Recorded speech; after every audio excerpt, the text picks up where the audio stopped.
धोना संभाल सकती हूँ, लेकिन आगे अकेले अपनी बाल्टी नहीं संभाल सकती, समझ ही नहीं आता। क्योंकि ये जिंदगी आंख चोरी, सोमवार से शुक्रवार रात 10 बजे CTV पर।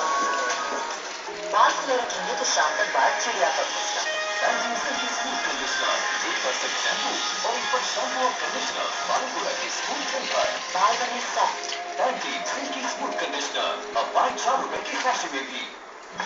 5 करोड़ की फेयरनेस की शर्त में फेयर एंड लवली जीत गई, यानी फेयर एंड लवली है अनबीटेबल।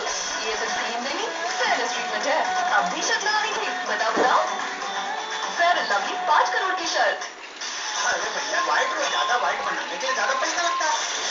महाराज, ये है डाइट प्लस जो दे व्हाइट प्लस और फिट हो आपके बजट में। ये धोए आपके 2 साधारण पाउडर के पैकेट से बेहतर, सिर्फ एक पैकेट में डाइट प्लस।